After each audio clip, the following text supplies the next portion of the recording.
Jangan lupa like, komen, dan subscribe channel YouTube TVRI Bengkulu, serta nyalakan lonceng notifikasinya.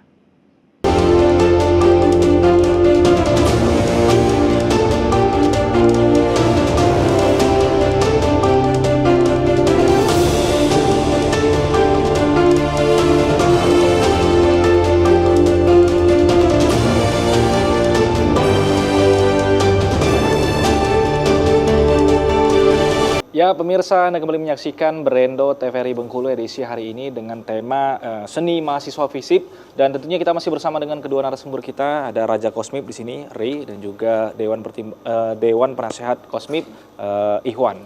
Saya ingin ke Ihwan nih, melanjutkan dari pertanyaan ke Ri tadi. Gimana menyikapi misalkan ada yang berpandangan nih, saya coba mewakili orang lain ya. Ngapain sih FISIP tapi gabungnya ke organisasi seni, kan nggak ada masuk-masuknya nih. Gimana kalau Ivan tanggapinya?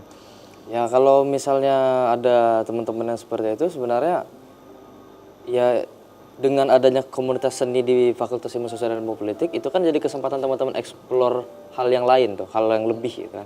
Kita belajar di mungkin saya jurusan ilmu komunikasi, saya belajar tentang fotografi, ngomong, terus bagaimana komunikasi efektif dan lain-lain.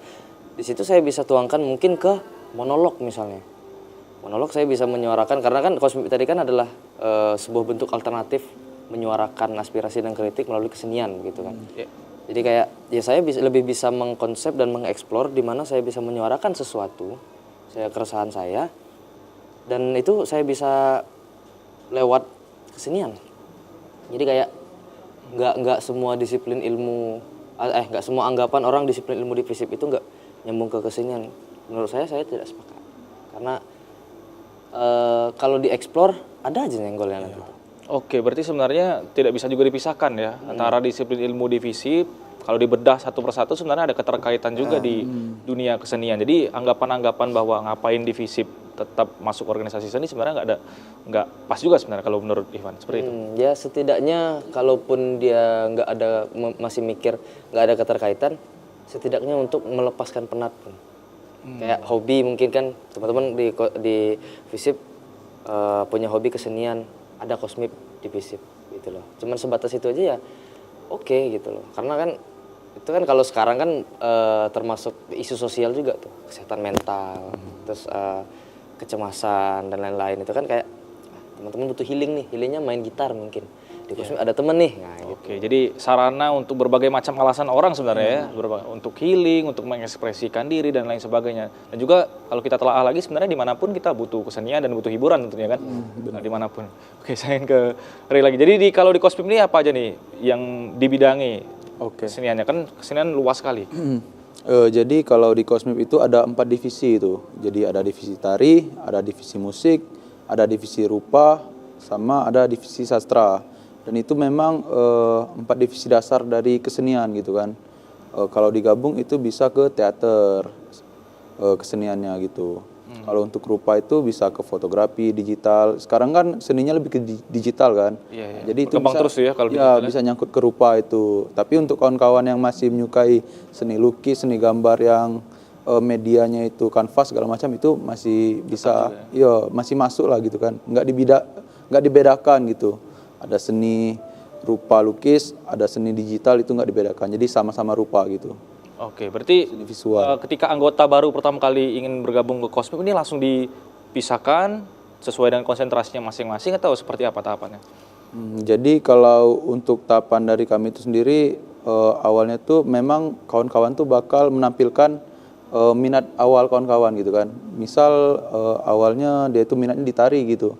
Memang yang bakal ditampilkan di perekrutan itu nari gitu, tapi ketika udah masuk nanti kawan-kawan bisa mengeksplor diri lagi untuk mencoba ke berbagai macam bidang lainnya gitu. Oke, jadi nggak masalah berarti lintas-lintas antar seni gitu ya? Ya. Oke, gimana tuh Raja? Kan seni ini luas sekali, ketertarikan orang juga berbagai macam, artinya juga anggota-anggota baru juga harus diasupi dengan berbagai macam materi, bimbingan, dan lain sebagainya. Itu gimana tuh menyesuaikannya nih? Berbagai macam kebutuhan dari para anggota ini? Jadi kan itu memang ada panglima-panglima kan yang ini membidangi lah Kalau yang untuk kesenian itu namanya Panglima Pagelaran. Jadi Panglima Pagelaran itu tugasnya memberikan mewadahi kawan-kawan yang memiliki minat di kesenian itu untuk mengembangkan bakatnya. Misal contohnya itu ada program kerja itu latihan rutin. Misal di minggu pertama itu kami latihan tentang rupa. Jadi untuk kawan-kawan yang minat di bidang rupa itu bisa ikut bergabung. Itu pun kami biasanya ada orang yang lebih expert di bidang itu. Kalau memang latihannya perlu lebih dalam lagi gitu kan. Kalau dasar-dasar itu Panglima bisa turun tangan langsung gitu untuk memberikan ilmu. Mungkin gitu juga untuk bidang lainnya. Minggu kedua kita ke sastra gitu untuk memberikan asupan-asupan kesenian gitu. Oke.